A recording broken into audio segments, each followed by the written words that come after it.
বন্ধুরা, কৃষ্ণা কিচেনে আজকে আপনাদের স্বাগত জানাচ্ছি। আজকে আমি বানাচ্ছি পুয়া। আজকে রাধা অষ্টমী, রাধারানীকে আমি পুয়া দেবো।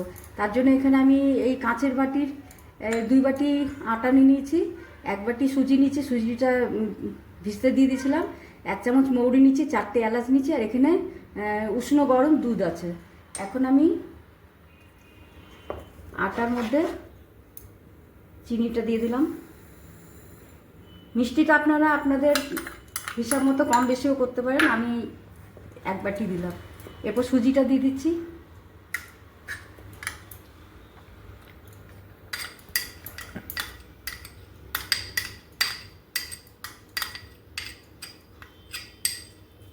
সুজিটা এই জন্য ভিজিয়ে রেখেছি যাতে তাড়াতাড়ি সুজিটা নরম হয়ে যায়।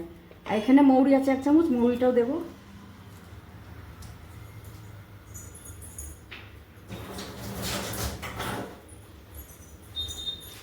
মৌরি দিয়ে দিলাম। ভালো করে একটু মিলিয়ে নিই।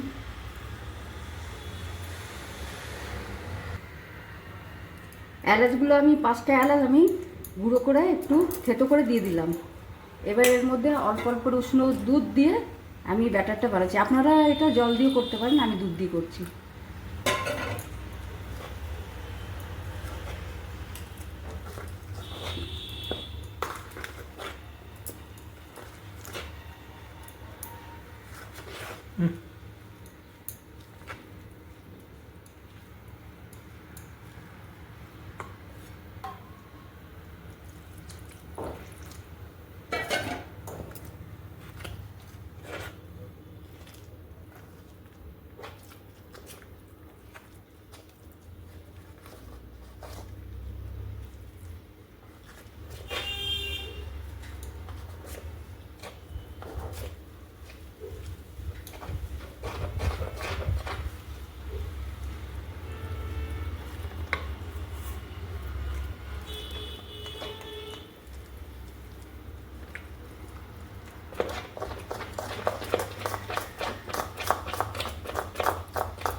এই ব্যাটারটাতে আমি গরম ঘি দিয়ে দিচ্ছি 2 টেবিল চামচ।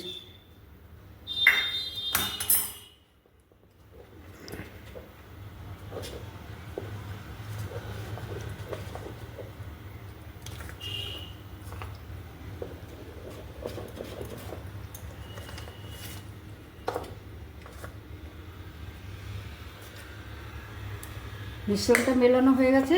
এবার এটাকে আমি ঢেকে 20 মিনিটের মতো আমি এটাকে রেস্টে রাখছি। তারপরে আমি আবার দেখাবো।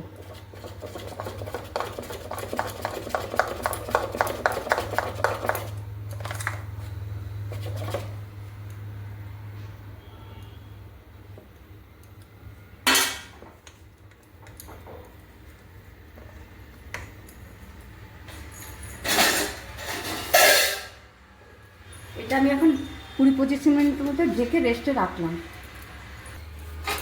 এটা একটু দেখো। এই যে বন্ধুরা, 20 মিনিট হয়ে গেছে। এটা একটু ফেটিয়ে নিয়েছি, আর একটুখানি আমি 2 চিমটি আমি এর মধ্যে বেকিং পাউডার দিয়েছি, দিয়ে ভালো করে এটা ফেটিয়ে নিয়েছি।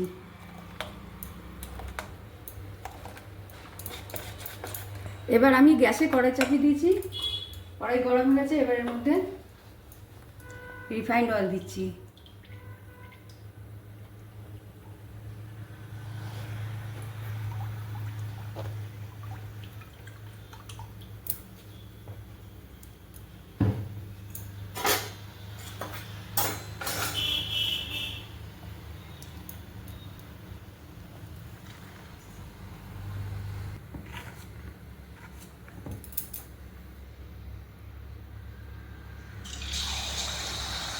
এবারে হাতে করে আমি একটু এটাতে করে দিচ্ছি।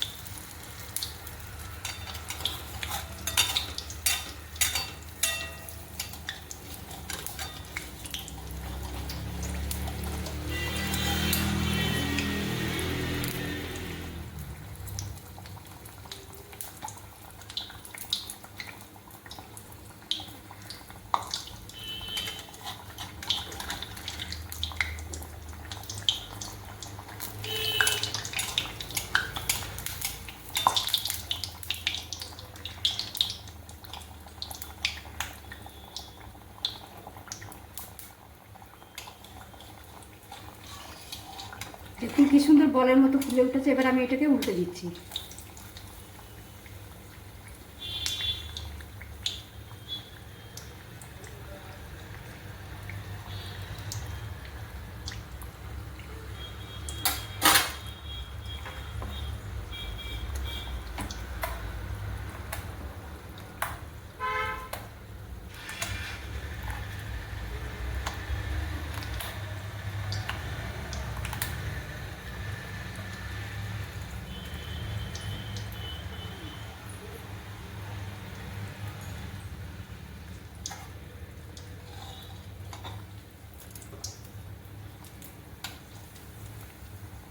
দুই দিকটা আমার ভাজা হয়েছে। এবার আমি টিস্যু পেপারে উঠিয়ে নিচ্ছি।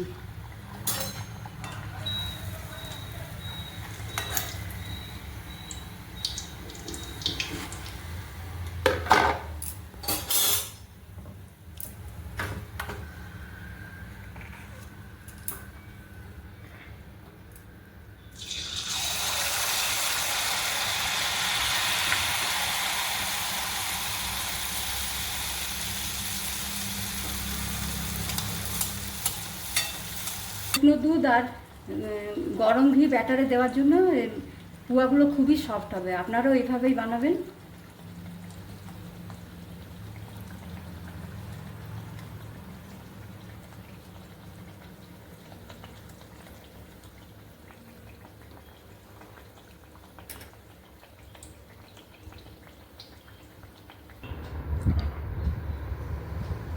দেখুন বন্ধুরা, আমার সব পুয়াগুলো ভাজা হয়ে গেছে।